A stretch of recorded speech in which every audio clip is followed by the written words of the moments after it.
बजा दो। रोज रोज पिटती हो, आज तुम्हारा सब, तुम क्यों बजा रहे हो? तुम्हारी तो धुलाई हो रही है ना, इनको बजाने दो भाई। रोज रोज कब तक इनकी धुलाई होती रहेगी?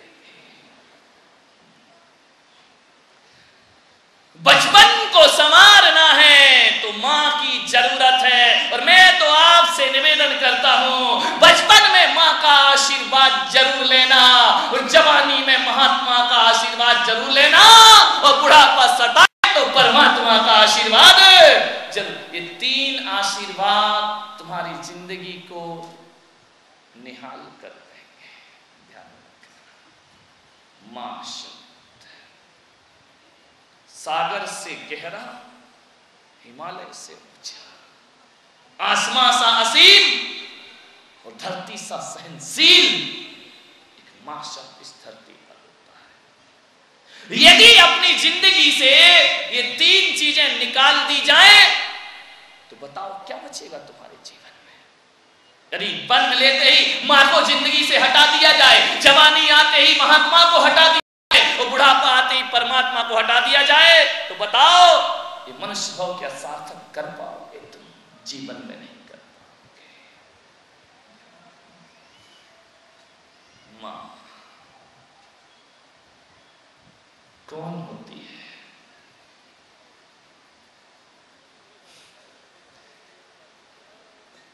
मां शब्द सुनते ही आंखें आनंद से भर जाया करती है। एक बात याद रखो, मां का प्यार बड़ा अनोखा प्यार है। यदि ममता के दर्शन कहीं होंगे तो केवल मां में हो सकते हैं। इतना अनोखा प्यार, मां का प्यार, कि मां नहलाती है, धुलाती है, और नहीं नहाता तो दो चांटे और जमा दिया करती है। ध्यान रखना, मां नहलाएगी, धुलाएगी, मां तन का मैल साफ करेगी, ये मां का प्यार है। और मां यदि तुम कहना ना मानो तो एक चांटा भी लगाएगी, ये भी मां का प्यार हुआ करता है। मां की मार में भी प्यार है और मां के प्यार में भी प्यार हुआ करता है। अरे अभागे हैं वो गाल जिस पर कभी मां के चांटे ना लगे हों। बेकार के वो गाल है और बेकार के वो हाथ पैर हैं जिसे तुम्हारी मां ने कभी यशोदा की तरह किसी डोरी से बांध के ना रखा हो। सोचिए कैसे अभागे लोग। अरे मेरे भाई, अभागे वो नहीं होते जिनके पास धन दौलत या माया नहीं होती है। अभागे तो वो होते हैं जिन पर माँ बाप का साया नहीं हुआ करता है। अभागे, दुर्भागी, हतभागी, किस्मत खराब है उनकी जिनके जीवन में मां नहीं हुआ करती है। सोचो, यूं तो चोट लगे तो मां का दिल रो पड़ता है। बच्चे की चोट पे मां का दिल रोता है। मैं रोया परदेश में और भीगा मां का प्यार, और दिल ने दिल से बात की बिन चिट्ठी बिन तार। बेटा परदेश में भी रो जाए तो मां का आंचल भीग जाया करता है। मैं रोया परदेश में भीगा मां का प्यार, और दिल से दिल की बात हुई बिन चिट्ठी बिन तार। यूं तो बच्चा को चोट लगे तो मां रो पड़ती है, ये मां का प्यार है। बच्चे की चोट पे रोना, और बच्चा कितना भी डरे, बीमारी में यदि इंजेक्शन लगवाती है मुंह पकड़ के, तो समझना वो भी मां का प्यार हुआ करता है। मां के प्यार बड़े अनूठे प्यार हैं। खुद मारेगी, खुद पीटेगी, और पड़ोसी यदि एक चांटा भी लगा दे तो झांसी की रानी बनकर के खड़ी हो जाएगी। मेरे बच्चे को कभी हाथ नहीं लगाना। एक देखा मैंने, एक बंदरिया छाती से लगाकर बच्चे को घूमती है। एक बंदरिया अपने बच्चे को छाती से लगा करके घूमती है। क्या देखा कि सड़क पर जा रही है, ऊपर पेड़ से छलांग लगाई, और जैसे ही सड़क पर आई बच्चा गिर गया। जैसे ही बच्चा गिरा, वह मां छटपटा गई, मेरा बच्चा। इतने में एक कुत्ते ने आक्रमण किया। वो जो बंदरिया को देखो, जैसे ही कुत्ता बच्चे की तरफ झपटा, टूट पड़ी काल बन करके कुत्ते के ऊपर, उसकी गर्दन को अपनी दांतों से पकड़ा। देखो, कुत्ते की ताकत और बंदर की ताकत तो कम होती है ना। टूट पड़ी उसमें महाकाल का रूप रख करके, अरे गर्दन को पकड़ा कुत्ते की और घसीटती रही, बच्चा वहां तड़पते रहा। एक हाथ से बच्चा पकड़ती है और संघर्ष करती है उस कुत्ते से बच्चे को बचाने का, और जब तक वह कुत्ते को पराजित नहीं कर लेती है, ना जाने कहां की शक्ति आ गई कि कुत्तों के झुंडों को पल भर में खदेड़ दिया करती है। और जब ये दृश्य मैंने देखा, और कुत्ते जब हार करके भाग गए, अपने बच्चे को छाती से लगाया और चले गए पेड़ की डाली पर, उस बंदरिया को देखा तो मैंने कहा, ये होता है मां का प्यार हुआ करता है, जो मौत से भी लड़ करके अपने बच्चे को बचा लिया करती है। ये मां का प्यार हुआ करता है। मानतुंग आचार्य भक्तांबर में कहते हैं कि जाती है मृगपति के आगे प्रेम रंग में।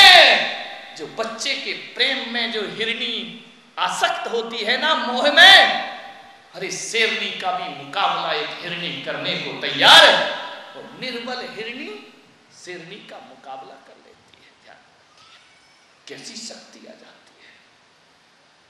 मां वो मां है, मेरे देश की मां वो मां है जो ममता को अपनी छाती से लगा करके जीती है।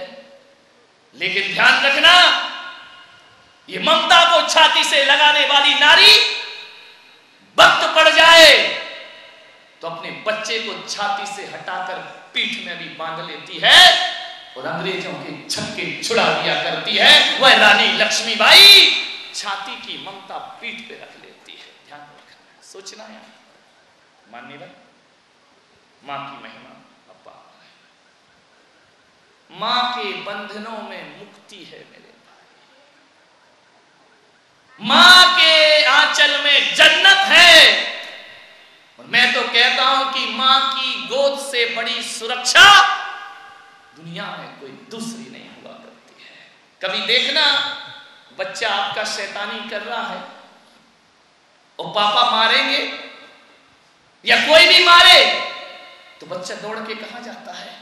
बाप की गोद में तो एक बच्चा नहीं आता है। यदि माँ बाप दोनों बैठे हैं, हाँ ऑप्शन में है बाप कि माँ नहीं हो तो बाप की गोद में चला जाएगा, लेकिन यदि माँ बैठी है तो बच्चा दौड़ करके माँ की गोद में ही जाया करता है। क्यों जाता है? वो सोचता है कि माँ की गोद से बड़ी सुरक्षा दुनिया में कहीं नहीं हुआ करती है। माँ यदि मारते भी जाती है ना तो बच्चा उसके पास ही चला जाता है। माँ धुतकारती है तो भी रोता हुआ बच्चा उसी के पास जाता है। ध्यान रख, कभी तुम किसी बच्चे को धुतकार के देखना, लाख चॉकलेट दिखाओ तुम्हारे पास आने वाला नहीं है। और माँ यदि आंख भी दिखाए तो बच्चा उसी के पास जाए। और माँ तो ऐसी चीज है, ये हजारों महिलाएं यहाँ बैठी है, यदि किसी का बच्चा छोटा यहाँ रख दो जो कुछ नहीं समझता, अरे हजार महिलाओं में भी अपनी माँ को पहचान लिया करता है बच्चा। ये माँ की ममता हुआ करती है। लाखों महिलाएं भी आ जाए तो बच्चा अपनी माँ को पहचानते हुए स्टेज से उतरकर अपनी माँ की गोद में चला जाता है। सोचना है क्या है। अरे भगवान को पहचानने में तो बच्चे को 2-4 साल लगते हैं, रिश्तेदारों को पहचानने में 4-5 साल लग जाते हैं, गुरुओं को पहचानने में 8 साल लग जाते हैं, लेकिन मां को पहचानने में एक क्षण भी नहीं लगा करता है। सोचना, मैं आपसे इतना ही निवेदन करने आया हूं आज कि मंदिर में जाकर तिलक खींचते हो, चंदन का पूजा करते हो, अभिषेक करते हो, करना चाहिए। मैं इसका आदर करता हूं, मैं इसका विरोध नहीं करता हूं, लेकिन आपसे एक बात कह रहा हूं कि मंदिर में जाकर माथे पर जो बेटा चंदन लगाता है, घर में माँ बाप को रुलाता है, तो वह चंदन कितना भी असली हो, जिंदगी शीतलता देने वाला कभी नहीं हो सकता है। जिंदगी को शांति देने वाला नहीं हो सकता है। वह चंदन का तिलक दुनिया की नजरों में धार्मिक बना देगा, लेकिन तुम अपने आप की नजरों में कभी धार्मिक। मैं तो इतना कहता हूं आपसे कि रोज सुबह उठ करके अपनी मां के चरण छू लिया करो, फिर किसी संत के आशीर्वाद की जरूरत नहीं पड़ा कर जाकर के चरण छू लो अपनी माँ के, आशीर्वाद ले लो अपनी माँ के। अरे भाई किस पचड़े में पड़ते हो तुम? कुंडली दिखाते हो, नवग्रह देखते हो, वास्तु देखते हो, रात तेरे की मुहूर्त देखते हो। मान्यवर मैंने आज तक किसी काम का मुहूर्त नहीं देखा, मेरा इंटरेस्ट ही नहीं है। मैं तो जिस समय जो काम कर दूं वही मेरा मुहूर्त बन जाया करता है। क्या मुहूर्त देखना? जिंदगी इनसे चलती है क्या? नहीं मेरे भाई, किसी की कुंडली में कितने भी ग्रह आड़े टेढ़े क्यों ना हो, ध्यान रखना, कितने भी अशुभ ग्रह क्यों ना हो, तुम्हारी कुंडली में कितना भी मरण योग या काल सर्प योग क्यों ना हो। आजकल काल सर्प योग की बहुत दुकानें चल रही है, तेरे की 2,500-2,000 रुपए देता है, वक्त बर्बाद करता है, तो भी उसका काल सर्प पीछा नहीं छोड़ता है। विचार करो, सोचो।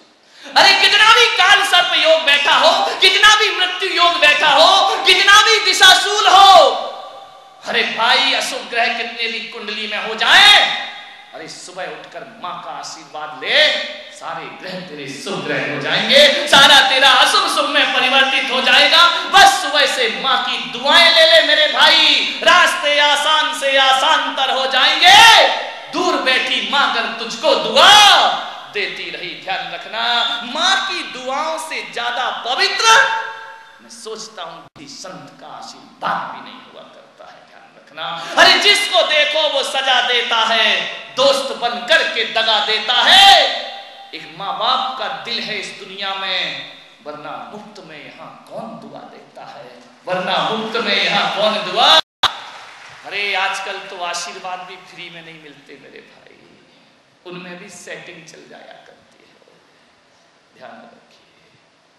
आजकल तो दुआएं भी लोग मुफ्त में नहीं देते हैं, कहते भले हो कि सारी दुनिया सुखी रहे। ना बाबा, सब बेकार की बातें हैं। यदि मुफ्त में कोई दुआ देता है तो अपनी माँ का दिल मुफ्त में दुआएं दिया करता है। बेटा कमाऊ हो तो भी दुआ देता है, बेटा नहीं कमाता तो भी दुआ देता है। अरे माँ का दिल तो वो दिल होता है कि अच्छे पढ़े लिखे बेटे पर ही नहीं, अरे मंद बुद्धि औलाद भी हो जाए तो माँ उसके लिए दुआओं की बात किया करती है। वो निस्वार्थ आशीर्वाद माँ देती है इस दुनिया में। मंदिर में जाके पूजा पाठ करे और माँ बाप घर में बीमार पड़े रहे, माँ बाप से गाली गलौज करो तो तुम्हारी पूजा का सारा पुण्य उन गालियों में पाप में बदल जाया करता है। माँ बाप का सम्मान। एक बूढ़ा था, बुढ़ापा आ गया उसको। मेरे भाई, बुढ़ापा सबको आना है, जो जिएगा